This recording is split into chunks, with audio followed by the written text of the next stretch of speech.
Assalamualaikum warahmatullahi wabarakatuh. Selamat datang wahai sahabat yang dirahmati Allah. Yang sudah like dan subscribe saya ucapkan terima kasih, dan saya doakan semoga diberkahi keselamatan dunia dan akhirat. Di Kampung Ketapang, Kabupaten Ketapang, Kalimantan Barat, sebuah kisah menarik tentang seorang bocah misterius yang hanya muncul di bulan Ramadan, telah menjadi perbincangan hangat. Bocah ini menjadi pusat perhatian dengan perilakunya yang menggoda orang-orang sekitarnya dengan es kelapa dan roti isi daging saat bulan puasa.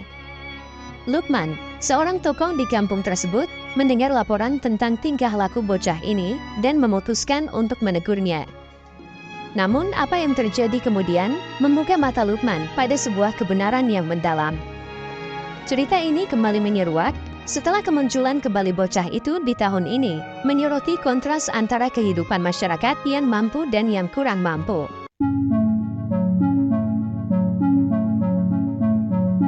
Selama 3 hari terakhir, bocah itu telah menjadi pemandangan yang mengganggu di Kampung Ketapang, Kabupaten Ketapang, Kalimantan Barat. Ia berkeliling sambil menggoda anak-anak sebayanya, remaja di sekitarnya, bahkan orang dewasa. Tindakan ini membuat kesal banyak orang di kampung. Tidak sulit untuk memahami kekesalan mereka. Bagaimana tidak, bocah itu berjalan-jalan dengan santainya, sementara tangan kanannya menggenggam roti isi daging yang terlihat menggiurkan dengan warna coklat yang menggoda. Di tangan kirinya, ia membawa es kelapa yang segar, lengkap dengan tetesan air dan butiran-butiran es yang menambah kelezatan. Hal ini tentu sangat tidak biasa, terutama di bulan Ramadan, ketika banyak orang sedang menahan lapar dan haus. Es kelapa dan roti isi daging itu sangat menggoda bagi mereka yang sedang berpuasa.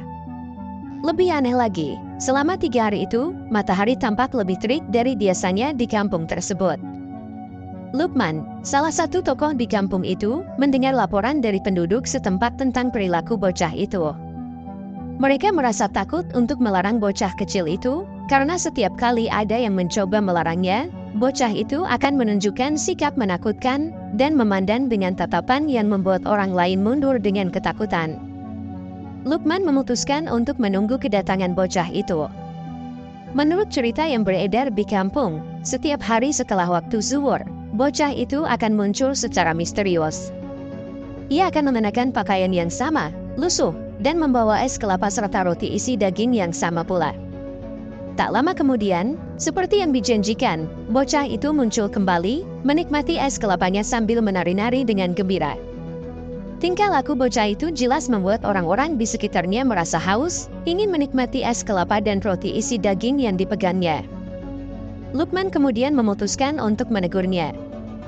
Namun, alih-alih menunjukkan rasa takut, bocah itu justru menatap Lukman dengan tajam, seolah-olah akan menembus pandangannya. Bismillah, ucap Lukman sambil mencengkeram lengan bocah itu dengan mantap.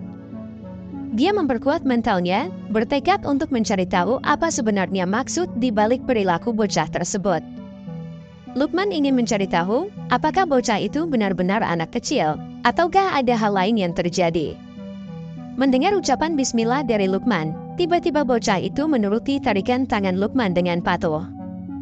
Lukman kemudian dengan lembut menarik bocah itu ke rumahnya, diiringi oleh pandangan heran dari orang-orang yang melihatnya. Sesampainya di rumah Lukman, bocah itu segera bertanya, "Mengapa Tuan melarang saya menikmati es kelapa dan roti isi daging ini? Bukankah ini milik saya?"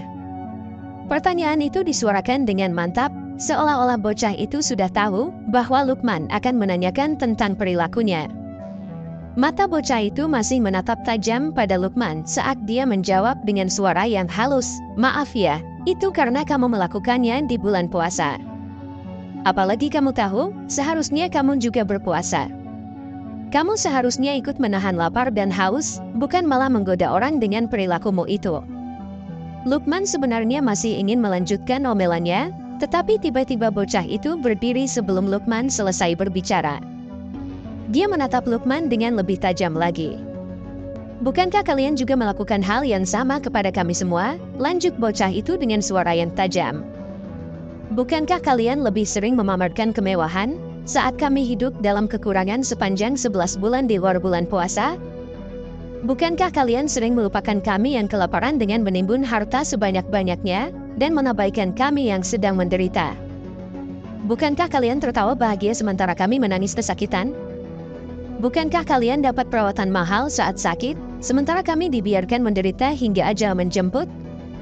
Dan di bulan puasa ini, bukankah bagi kalian hanya sekadar menahan lapar dan haus untuk beberapa jam saja? Setelah beduk maghrib berdentan dan azan maghrib berkumandang, kalian kembali ke kehidupan yang penuh dengan nafsu dan keserakahan. Bocah itu terus berbicara tanpa memberi kesempatan pada Luqman untuk menyela. Tiba-tiba, suaranya berubah. Setelah sebelumnya bocah itu berbicara dengan tegas dan menusuk, kini suaranya berubah menjadi lirih, penuh permohonan.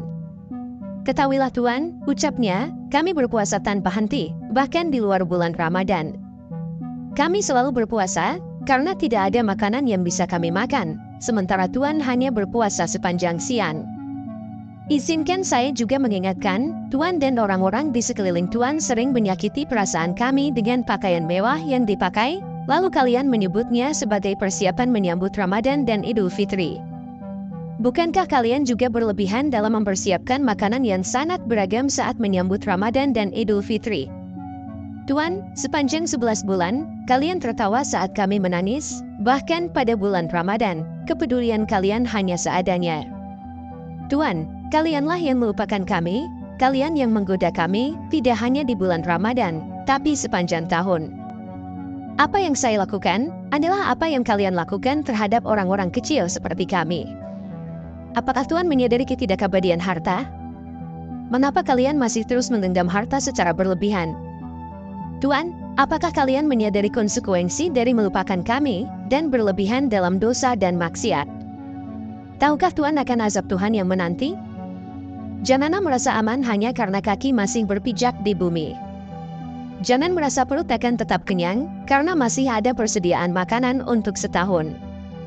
Jangan pernah merasa bahwa matahari tidak akan pernah bersatu dengan bumi kelak. Luqman terdiam, mencoba menangkap semua kata-kata yang terlontar dari mulut bocah kecil itu. Semua yang disampaikan bocah itu terasa begitu benar. Luqman semakin yakin bahwa bocah itu bukanlah sembarang anak.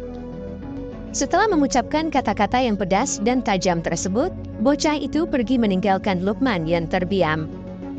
Di kejauhan, Luqman melihat bocah itu lenyap seolah ditelan bumi. Setelah menyadari bahwa bocah itu telah menghilang, Luqman berlari keluar rumah hingga ke tepian jalan raya kampung Ketapan. Ia memperhatikan setiap sudut yang bisa dilihatnya, tetapi tidak berhasil menemukan jejak bocah itu.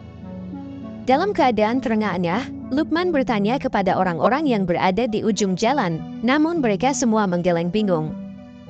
Bahkan orang-orang yang menunggu penasaran di depan rumahnya, tidak melihat bocah itu keluar.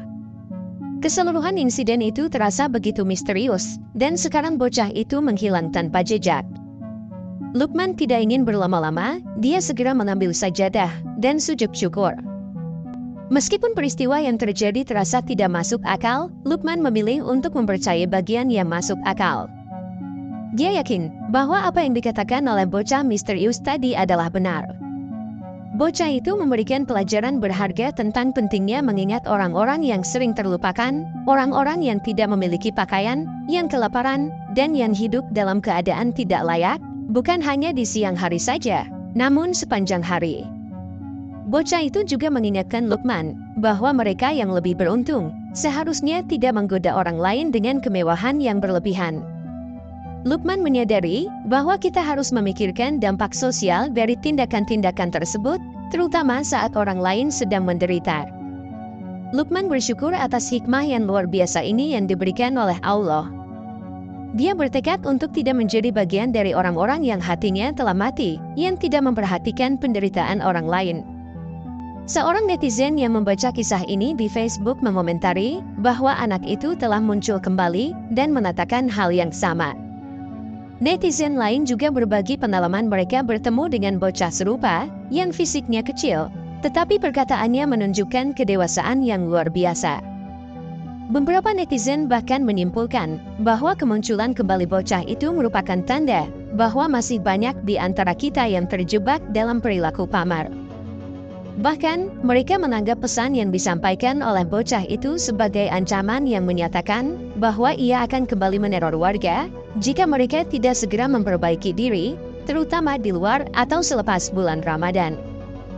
Hal ini menunjukkan betapa kuatnya dampak pesan yang disampaikan oleh bocah itu, membuat banyak orang merasa terdorong untuk introspeksi dan memperbaiki perilaku mereka. Sekian dulu perjumpaan kita kali ini. Wallahu a'lam bishawab. Wassalamualaikum warahmatullahi wabarakatuh. Yang sudah like dan subscribe semoga masuk surga.